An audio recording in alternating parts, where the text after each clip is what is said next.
Right, hey guys, it's Weston here. So today I'm going to be reviewing the Samsung S27E510C curved monitor. So I'm going to be looking at this in two ways. One as just a monitor, and then I'm going to be answering one important question, and that is, are curved monitors worth it? Or more specifically, is this curved monitor actually worth it? So I guess you'll have to stay tuned to find out. Right guys, so we'll start off around the front first. So this is a 27-inch monitor. It has a pretty standard aspect ratio of 16:9, and it's got a resolution of 1920 by 1080, so it is full HD. It's also got what Samsung is calling a 4000R curvature, but I'll talk more about that later on. So you can see we've got some very nice thin bezels all the way around, which are finished off in a high sort of piano glossy black. At the bottom we've got the Samsung logo, and then up top in the right corner we've got the model number. Then we go right down to the bottom right corner and we've got your power LED indicator. Moving down onto the base next, and this is what Samsung is calling a T-shaped base, and it's also got a very nice curve which sort of matches the curve of the monitor and just ties in the whole aesthetic really nice.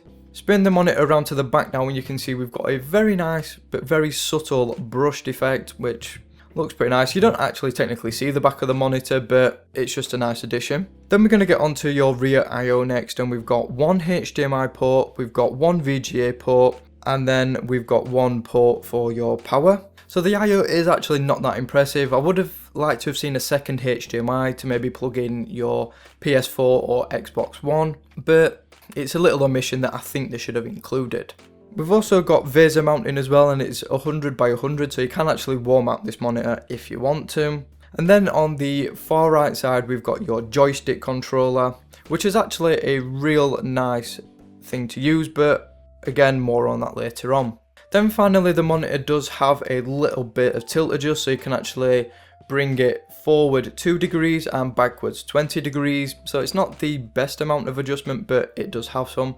And unfortunately there is no height adjust whatsoever, so if you want to raise the monitor up, you'll have to buy a monitor stand. So now we'll cover more about actually using the monitor every day and the menu system. So the menu system is actually really easy to navigate by the joystick at the back. Now the joystick is, like I said, round the back, and you'd think it'd be really difficult to use, obviously because you can't see it, but actually I found that to be not true, and it's actually one of the easiest monitors to navigate that I've ever tested. So to actually turn the monitor on, you just give the button one press, and then you press the button again to access the menu. And then you can actually toggle the menu to up, left, right and down, and that obviously brings you to different areas of the menu. So the right toggle acts as the eye care mode, so you can quickly switch between that. So say if you're reading late at night and you don't want to strain your eyes, you can actually switch eye strain mode on pretty easily.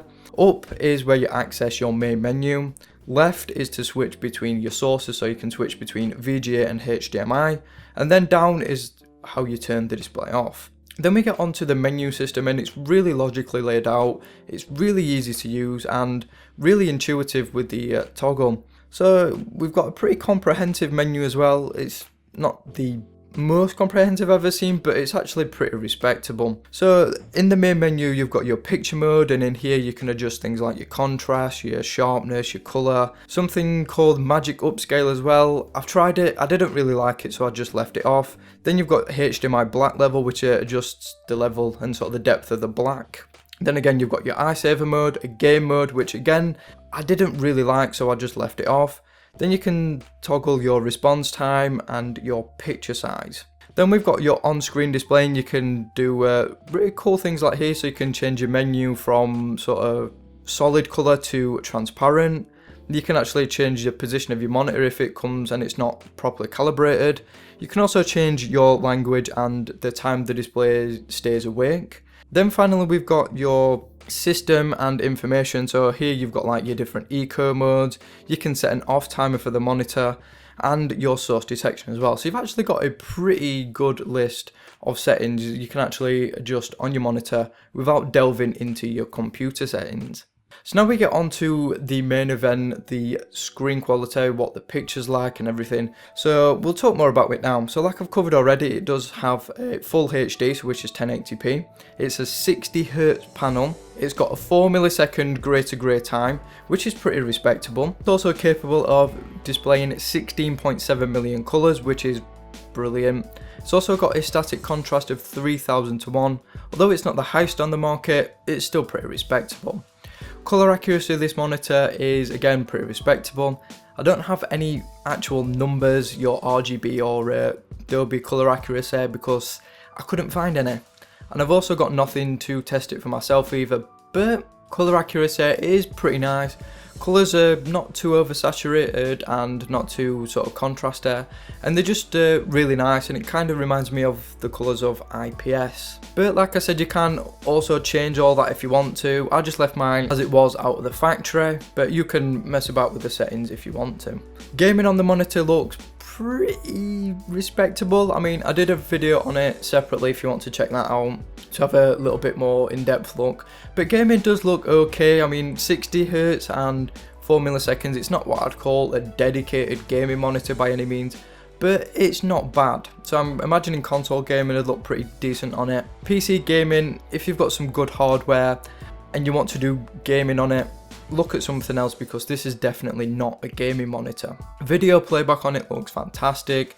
1080p looks great. It's really clean, it's really sharp, and again, colours just look very nice, especially if you've got a good, say, Blu-ray or something like that, or you're watching YouTube in 1080p or streaming sort of Netflix in 1080p as well. It looks really, really nice. Right, so now we get on to viewing angles, and it does have viewing angles of 178 degrees, which are really impressive, to be honest, and actually some of the most impressive on a monitor I've ever seen. Colours stay nice and true, and viewing angles just are really, really impressive. It kind of reminds me of IPS displays on phones and just how incredible those viewing angles are. You don't get any horrible colour shifting or distortion or any rainbowing that you see on TM panels, and it just stays really true and really nice to what's on the display.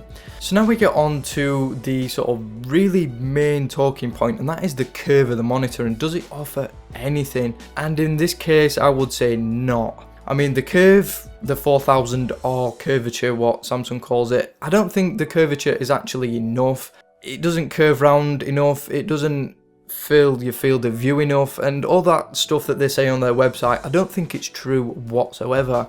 It doesn't offer any more immersion than a flat panel, and to be honest, I think it's just a gimmick, especially at 16:9 aspect ratio and the size of the monitor.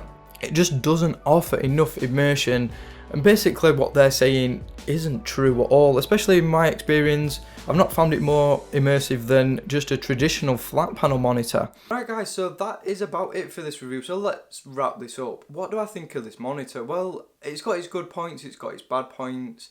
Picture quality is one of the good points. The menu system is so easy to navigate, and I think more companies should do it like this. Viewing angles are fantastic and some of the best I've ever seen on a monitor. Downsides though, the I/O is a little bit bare in my opinion, and it could have done with a few extra ports. Then we get on to the main talking point, and that is the curve. I've covered this already, but I just wanted to clarify. So, should you actually get a curved monitor? Well, that depends. This one in particular, I would say probably not. If you're looking at an LG Ultra Wide or something like that, then maybe. I've not checked one out yet, but maybe sometime in the future. This monitor in particular though, I think it's a little bit too expensive for what it actually is. It's £190 in the UK, and I will link all the current prices down in the description, but I just think it's too much money for what it is. Essentially what you're paying for is a decent monitor, but then you're paying extra for the curve, and I don't think the curve does enough for the overall experience to warrant that price. My advice for you would be to look at something else, in my opinion. Maybe get a flat panel. You'll probably find one that's much cheaper, has better specifications, and looks a bit nicer as well. If you must have a curved monitor, this is probably one of the cheapest you can get at the minute, so I guess that decision's up to you. But before I go, I'd just like to say a massive thank you to Ash Taylor for letting me use his video in this review. If you've not subscribed to his channel yet, I'll link it in the description. I mean, you seriously need to check out his work. It is amazing. So thank you, Ash.